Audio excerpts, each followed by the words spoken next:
Hola et bienvenue sur Espagnol tout simplement. Je suis ton hôte, Mirenchu, professeure agrégée d'espagnol et créatrice du site leblogdespagnol.com. Sur le mois de septembre, pour la rentrée, je te propose un challenge, Vuelta al Español. Je publierai un épisode de podcast par jour pour t'aider à lancer ou à relancer ton apprentissage de l'espagnol pour la rentrée. Listo? Vamos! Hola, hola, j'espère que tu vas bien. Bienvenue dans ce nouvel épisode de Espagnol tout simplement et dans notre défi de rentrée, Vuelta al Español. Sur tout le mois de septembre, je te propose des épisodes quotidiens qui vont t'aider à rebooster ton espagnol. Et aujourd'hui, on aborde un problème dont me font vraiment très fréquemment part mes élèves et mes étudiants. C'est comment arrêter de traduire dans sa tête et comment parvenir à penser directement en espagnol pour parler beaucoup plus spontanément. Si tu trouves que ton apprentissage en espagnol stagne, si tu te surprends à toujours traduire du français à l'espagnol dans ta tête avant de parler, c'est normal et tu es au bon endroit. Nombreux sont ceux qui rencontrent cette difficulté, mais la bonne nouvelle, c'est qu'il existe des solutions pour y remédier. Apprendre à penser directement en espagnol est l'une des compétences clés pour gagner en fluidité.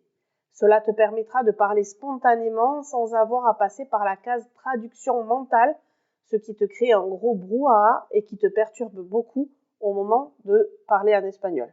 Alors, comment faire pour y parvenir ?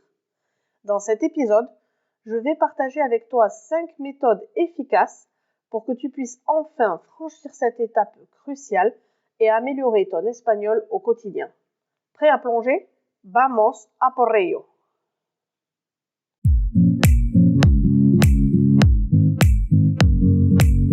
La première solution possible, c'est l'immersion totale comme un grand bain linguistique. Plus tu es exposé à l'espagnol, plus tu t'y habitues. En effet, lorsque tu t'immerges complètement dans une langue, tu forces ton cerveau à traiter l'espagnol directement. Plus de traduction possible, plus le temps, c'est juste de la compréhension et de la production spontanée. Alors, imagine-toi dans un environnement où tu es entouré de la langue espagnole toute la journée. Tu écoutes de la musique en espagnol, tu regardes des séries en espagnol, tu lis des articles en espagnol, bref, tu vis en espagnol. Par contre, je sais bien que c'est pas facile de partir en immersion totale et que même si tu as les moyens de partir en voyage, forcément l'immersion, elle est que temporaire. C'est pour ça que je te suggère de recréer cette immersion chez toi, à la maison. Comment faire ? Étape 1, film, série, podcast. Plutôt que de simplement regarder un film en espagnol avec des sous-titres en français, essaie d'enlever les sous-titres petit à petit. Si tu veux te lancer dans l'aventure des séries, j'ai une sélection pour toi sur le blog et j'en ai aussi fait un épisode de podcast il y a quelques jours. Je te mets tous les liens dans les notes de cet épisode. Ma deuxième suggestion pour créer de l'immersion à la maison, c'est de te mettre des défis. Par exemple, 15 minutes par jour, ne fais que lire ou écouter du contenu espagnol. Je te promets que tu verras rapidement la différence. Enfin, une troisième piste, c'est les échanges linguistiques et là encore, pas forcément besoin de se déplacer. C'est peut-être possible pour toi de trouver des locuteurs natifs avec qui échanger via des applications ou des groupes Facebook. Mais en tout cas, rien de tel qu'une conversation spontanée pour obliger ton cerveau à fonctionner en espagnol. Tu peux même trouver des groupes d'apprenants en physique, pas très loin de chez toi.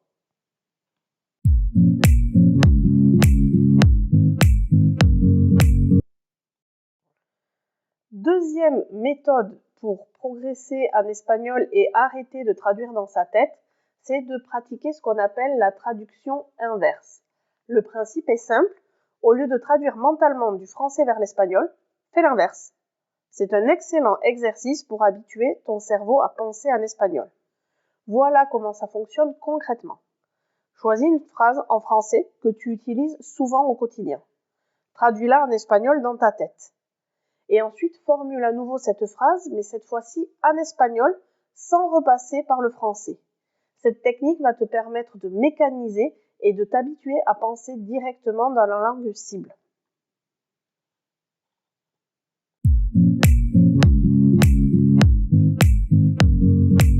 Une troisième technique quasiment gratuite et très efficace, c'est l'utilisation de flashcards associés à des méthodes actives. Les flashcards, c'est un outil redoutable, surtout si tu veux associer directement un mot à son sens sans passer par la traduction. Mais pour que ce soit efficace, il est important de les utiliser intelligemment. Je te conseille d'y inscrire non pas seulement des mots isolés, mais des phrases complètes. Cela te permettra de mémoriser des structures grammaticales en contexte. Et pour rendre cela encore plus efficace, tu peux utiliser des techniques pédagogiques qui ont fait leurs preuves. Par exemple, une de mes préférées, c'est la répétition espacée, que tu l'utilises via des applications qui l'intègrent déjà ou par toi-même tout seul à la maison. Cette méthode te fait revoir des cartes à intervalles optimaux pour mieux retenir et surtout ne plus oublier le vocabulaire. Je me permets une petite parenthèse, si tu as besoin d'aide au niveau de la méthode de la répétition espacée ou si tu cherches des flashcards efficaces toutes prêtes, clés en main, file jeter un œil à mon pack tout en un espagnol simple et pratique où je t'accompagne avec des ressources clés en main pour booster ton espagnol sans prise de tête et en éliminant tout le superflu. Si ça t'intéresse, je te laisse le lien dans les notes de cet épisode.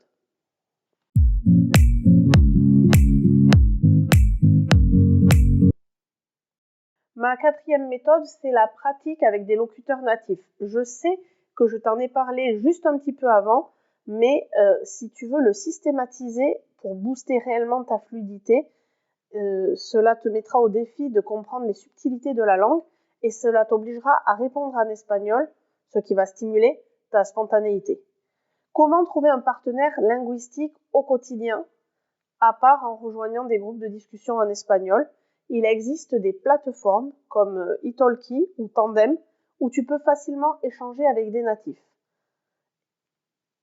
Alors souvent, ce qui te freine, c'est de ne pas savoir quoi dire ou de ne pas avoir en tête quelques scénarios auparavant et d'avoir peur de ne pas tirer un maximum de bénéfices de tes conversations.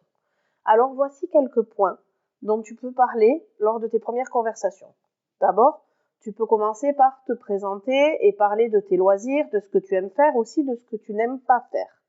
Tu peux demander des recommandations de films, de livres et discuter culture. Tu peux aussi parler de ton dernier voyage, partager tes impressions. Quels que soient les thèmes que tu abordes, ça te sera bénéfique. Et mon conseil ultime, c'est de ne pas avoir peur de faire des erreurs. Chaque erreur est une leçon et si tu te fais corriger, la prochaine fois, tu ne la commettras pas à nouveau et c'est comme ça qu'on progresse.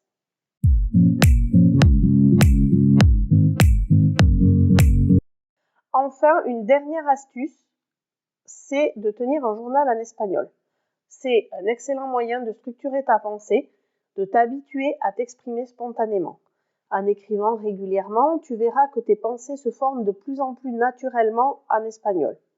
Je vais te redire ici rapidement comment t'y prendre, mais si ça t'intéresse et si tu as peur de ne pas savoir faire, de ne pas vaincre la page blanche ou de ne pas avoir un assez bon niveau pour progresser avec cette méthode, je te renvoie à un épisode que j'ai fait il y a quelques jours et à l'article associé sur le blog.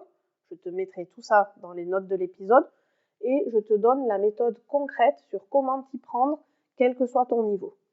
Mais pour résumer ici, c'est très simple, il suffit d'écrire chaque jour quelques phrases sur ce que tu as fait, sur tes pensées, tes rêves, tes projets. Il faut relire tes textes au bout de quelques semaines et ça te permettra aussi d'observer tes progrès. Ça te permettra de garder la motivation puisque tu te rendras compte que tu as beaucoup évolué en peu de temps. Pour te lancer, je te propose quelques idées de sujets. Tu peux parler de ta journée, de tes objectifs, de tes voyages, de tes projets pour le futur. Bref, on en revient toujours à la même chose. Peu importe la thématique, peu importe ton niveau, l'important c'est de se lancer.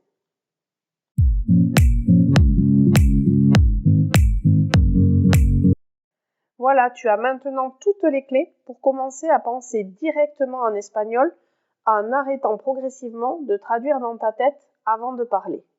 Tu verras, ton espagnol va devenir très vite beaucoup plus fluide et bien plus spontané.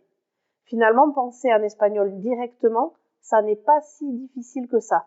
C'est question de passer à l'action et d'employer la bonne méthode. Alors toi, quelle méthode vas-tu essayer en premier? Partage-la avec moi, ça me fera plaisir de suivre tes progrès et n'oublie pas, la clé, c'est la régularité. On se retrouve demain pour un nouvel épisode de podcast de notre défi de rentrée Vuelta al Español. En attendant, cuídate. Hasta mañana.